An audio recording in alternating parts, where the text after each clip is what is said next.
বিশ্বের উন্নত দেশগুলোর একটি হচ্ছে অস্ট্রেলিয়া। সম্প্রতি পরিচালিত এক জরিপে জানা গেছে, অস্ট্রেলিয়ায় ধর্মবিশ্বাসী মানুষের সংখ্যা ব্যাপক হারে কমলেও ইসলাম ধর্মের অনুসারীর সংখ্যা দ্রুত বৃদ্ধি পাচ্ছে। সম্প্রতি অস্ট্রেলিয়ার একটি দ্বীপের পুরো জনসংখ্যা ইসলাম ধর্ম গ্রহণ করেছে। দ্বীপটির নাম প্যারাডাইজ আইল্যান্ড। দ্বীপটি অস্ট্রেলিয়ার প্রশান্ত মহাসাগরে অবস্থিত। অস্ট্রেলিয়ার অধীনে থাকা এই দ্বীপটির শাসন ব্যবস্থাও মূলত মুসলিমদের নিয়ন্ত্রণে। অস্ট্রেলিয়ার এই দ্বীপটির মোট জনসংখ্যার ৭৫ থেকে ৮০% মানুষই মুসলিম। অথচ কয়েক দশক আগেও এই দ্বীপের প্রায় সবাই খ্রিস্টান ছিল। যে দ্বীপে একসময় গির্জার ঘণ্টাধ্বনি শোনা যেত, আজ সেই দ্বীপেই সবচেয়ে বেশি শোনা যায় আজানের ধ্বনি। এই দ্বীপটি পর্যটনের জন্য খুবই বিখ্যাত। এখানকার অধিকাংশ বাসিন্দা পর্যটনের ওপর নির্ভরশীল। চারদিকে গভীর নীল সমুদ্র, সাদা বালুর দীর্ঘ সৈকত, নারিকেল গাছে ঘেরা ছোট ছোট রাস্তা এবং একেবারে শান্ত পরিবেশ। সব মিলিয়ে মুসলিম সংখ্যাগরিষ্ঠ অস্ট্রেলিয়ান এই দ্বীপটিকে দূর থেকে দেখলে মনে হয় যেন কোনো সিনেমার দৃশ্য। বন্ধুরা, আজকের এই ভিডিওতে আমরা জানব অস্ট্রেলিয়ার প্যারাডাইজ আইল্যান্ড সম্পর্কে। সেই সঙ্গে এটাও জানব অস্ট্রেলিয়াতে কেন এত দ্রুত ইসলাম ছড়িয়ে পড়ছে। পৃথিবীর সবচেয়ে ছোট মহাদেশ হচ্ছে অস্ট্রেলিয়া। দেশটি ভারত মহাসাগর ও দক্ষিণ প্রশান্ত মহাসাগরের মাঝে অবস্থিত। অস্ট্রেলিয়া সম্পর্কে একটি অবাক করা তথ্য হল, দেশটিতে মানুষের সংখ্যার চেয়েও বেশি রয়েছে ক্যাঙ্গারু। এজন্য অস্ট্রেলিয়াকে ক্যাঙ্গারুর দেশ বলা হয়। অস্ট্রেলিয়ার আরেকটি চমকপ্রদ তথ্য হল, অস্ট্রেলিয়ার বিশাল মরুভূমিতে প্রচুর সংখ্যক বুনো উট পাওয়া যায়। দেশটিতে উটের সংখ্যা এতটাই বেশি যে গত বছর অস্ট্রেলিয়ান সরকার প্রায় 10,000 উটকে হেলিকপ্টার থেকে গুলি করে হত্যা করে। কারণ এই উটগুলো অস্ট্রেলিয়ার মরুভূমিতে থাকা সম্পূর্ণ পানি খেয়ে ফেলে, ফলে গ্রীষ্মকাল ওই এলাকাতে পানি সংকট দেখা দেয়। অস্ট্রেলিয়ার মোট ভূখণ্ডের প্রায় 70%ই মরুভূমি অঞ্চল, যার আয়তন প্রায় 50 লক্ষ বর্গ কিলোমিটার। এই বিস্তীর্ণ মরুভূমিতে কোনো লোক বসবাস করে না বললেই চলে। অস্ট্রেলিয়ায় উটের মাংস সম্পূর্ণ বিনামূল্যে পাওয়া যায়। যদি কেউ নির্ধারিত নিয়ম মেনে উট শিকার করতে সক্ষম হয়, তাহলে অস্ট্রেলিয়ান সরকার প্রতি উটের জন্য প্রায় 500 অস্ট্রেলিয়ান ডলার পর্যন্ত আর্থিক পুরস্কার প্রদান করে। এর আগে তুরস্ক, সৌদি আরব, সংযুক্ত আরব আমিরাত সহ বিভিন্ন মুসলিম দেশ অস্ট্রেলিয়া থেকে উট সংগ্রহ করে তা বিভিন্ন দরিদ্র ও দুর্ভিক্ষ পীড়িত দেশে পাঠাত। তবে এই পুরো প্রক্রিয়াটি অত্যন্ত ব্যয়বহুল হওয়ায় বর্তমানে তা বন্ধ রয়েছে। এজন্য অস্ট্রেলিয়ান সরকার বাধ্য হয়ে হেলিকপ্টার থেকে গুলি করে উট নিধনের মাধ্যমে তাদের সংখ্যা কমানোর উদ্যোগ নিয়েছে। অস্ট্রেলিয়ার মোট ভূখণ্ডের প্রায় 70%ই হচ্ছে মরুভূমি অঞ্চল, যার আয়তন প্রায় 56 লক্ষ বর্গ কিলোমিটার, যা বাংলাদেশের আয়তনের তুলনায় প্রায় 50 গুণ বড়। যার ফলে এই বিস্তীর্ণ অঞ্চলে কোনোরূপ বাধা ছাড়াই উটগুলো বড় হতে পারে। একটা সময় অস্ট্রেলিয়াতে কোনো উটই ছিল না, কিন্তু ব্রিটিশরা কাজের প্রয়োজনে আফগানিস্তান থেকে অস্ট্রেলিয়াতে উট নিয়ে আসে। কারণ সে সময়কালে অস্ট্রেলিয়ার বিশাল মরুভূমিতে যাতায়াতের জন্য কোনো রাস্তা ছিল না। তখন উটগুলোকে ভারী মালামাল পরিবহনের কাজে ব্যবহার করত। কিন্তু কাজ শেষ হওয়ার পর উটগুলোকে অস্ট্রেলিয়ার বিস্তীর্ণ মরুভূমিতে ছেড়ে দেওয়া হয়। এরপর অবিশ্বাস্য গতিতে এই উটগুলোর সংখ্যা বাড়তে থাকে।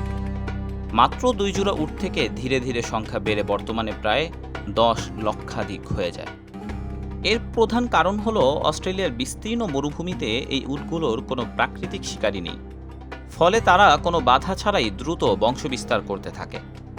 অস্ট্রেলিয়া সম্পর্কে আরও একটি অবাক করা তথ্য হল, আপনি যদি প্রতিদিন অস্ট্রেলিয়ার একটি করে নতুন সমুদ্র সৈকত ভ্রমণ করেন, তবে পুরো দেশের সব সৈকত ঘুরে দেখতে আপনার প্রায় 27 বছর সময় লাগবে।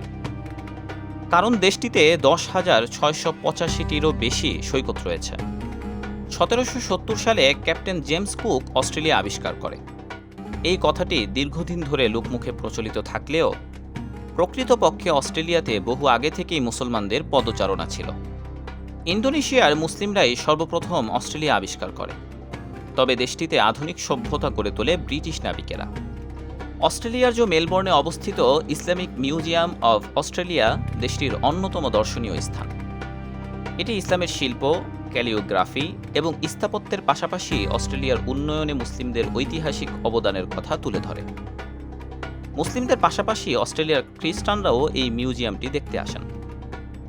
বর্তমানে অস্ট্রেলিয়ার ক্ষমতাসীন রাজনৈতিক দল লেবার পার্টিতে একাধিক প্রভাবশালী মুসলিম মন্ত্রী ও সংসদ সদস্য রয়েছেন। অস্ট্রেলিয়ার ফেডারেল মন্ত্রিসভায় প্রথমবারের মতো স্থান করে নিয়েছেন এড হুসিক। তিনি অস্ট্রেলিয়ার শিল্প ও বিজ্ঞান মন্ত্রী হিসেবে দায়িত্ব পালন করছেন। তিনি বসনিয়ান বংশোদ্ভূত মুসলিম। গত বছর অস্ট্রেলিয়ার পার্লামেন্টের প্রথম হিজাবি নারী সিনেটর হিসেবে নির্বাচিত হন ফাতিমা পাইমান। যদিও তিনি বর্তমানে স্বতন্ত্র সদস্য হিসেবে কাজ করছেন, তবে অস্ট্রেলিয়ার রাজনীতিতে মুসলিম প্রতিনিধিত্বের ক্ষেত্রে তিনি এক আলোচিত নাম। মুসলিম নারীদের হিজাবের অধিকার নিয়ে অস্ট্রেলিয়ার পার্লামেন্টে বেশ সরব হতে দেখা যায় এই সংসদ সদস্যকে। No, that the hijab is my choice. I want young girls who decide to wear the hijab to do it with pride. বর্তমানে অস্ট্রেলিয়াতে হালাল খাবার বেশ জনপ্রিয় হয়ে উঠেছে। এটা শুধু মুসলিমদের কাছেই নয়, এর পাশাপাশি অমুসলিমদের নিকটও হালাল ফুড বেশ জনপ্রিয়। বর্তমানে অস্ট্রেলিয়াতে প্রায় 2 ডজন হালাল সার্টিফিকেশন কর্তৃপক্ষ রয়েছেন। এর ফলে অস্ট্রেলিয়া থেকে মধ্যপ্রাচ্য এবং দক্ষিণ পূর্ব এশিয়ায় প্রচুর হালাল মাংস ও পণ্য রপ্তানি হয়। অস্ট্রেলিয়া একটি অমুসলিম দেশ হলেও বিশ্বব্যাপী অস্ট্রেলিয়ান হালাল মাংসের চাহিদা অত্যন্ত ব্যাপক। মধ্যপ্রাচ্য, দক্ষিণ পূর্ব এশিয়া, এমনকি ইউরোপ ও আফ্রিকার বিভিন্ন মুসলিম অধ্যুষিত দেশগুলোতেও অস্ট্রেলিয়ান হালাল মাংস অত্যন্ত জনপ্রিয়, কারণ দেশটি আন্তর্জাতিক মান বজায় রেখে অত্যন্ত কঠোরভাবে হালাল প্রক্রিয়া অনুসরণ করে পশু জবাই করে।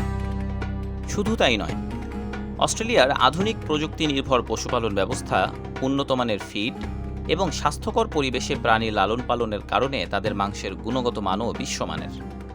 এই সবকিছুর সম্মিলিত প্রভাবে অস্ট্রেলিয়া ধীরে ধীরে বিশ্বের অন্যতম শীর্ষ হালাল মাংস রপ্তানিকারক দেশে পরিণত হয়েছে। হালাল মাংস রপ্তানি অস্ট্রেলিয়ার অর্থনীতিতেও একটি বড় অবদান রাখছে। অস্ট্রেলিয়ার সবচেয়ে বড় শহর সিডনিতেও প্রচুর মুসলমান বসবাস করেন। সিডনিতে অস্ট্রেলিয়ার সবচেয়ে বড় মসজিদ অবস্থিত। এই মসজিদে ঈদের সবচেয়ে বড় জামাত ও তাবলিগ জামাতের মিনি ইজতেমা অনুষ্ঠিত হয়।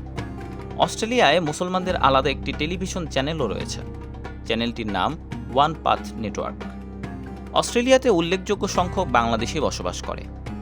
2016 সালের অস্ট্রেলিয়ার আদমশুমারি অনুসারে বাংলাদেশি বংশোদ্ভূত জনসংখ্যা ছিল প্রায় 55,000 জন, এবং তাদের মধ্যে প্রায় 33,000 জন নিউ সাউথ ওয়েলসে বসবাস করছিলেন। বাংলাদেশি মুসলমানরা প্রাথমিকভাবে ব্যাংকটাউন, পশ্চিম সিডনি এবং মেলবোর্নের দক্ষিণ পূর্বে হান্টিংডেলে বসবাস করে। সেখানে একটি মসজিদও রয়েছে। তো বন্ধুরা, পরবর্তী ভিডিওতে আপনারা কোন দেশটি সম্পর্কে জানতে চান তা দ্রুত লিখে ফেলুন আমাদের কমেন্ট বক্সে। সেই সাথে যারা এখনও দেশ বিদেশ বিডিতে সাবস্ক্রাইব করেননি, পরবর্তী ভিডিও আপডেট পেতে চ্যানেলটি দ্রুত সাবস্ক্রাইব করে ফেলুন এবং বেল নোটিফিকেশনটি অন করে দিন। বন্ধুরা, আজ এ পর্যন্তই। দেখা হবে নতুন কোনো ভিডিও অথবা নতুন কোনো দেশের আকর্ষণীয় সব তথ্য নিয়ে। সে পর্যন্ত সকলেই ভালো থাকুন। আল্লাহ সকলকে সুস্থ ও নিরাপদে রাখুন। আসসালামু আলাইকুম ওয়া রাহমাতুল্লাহ।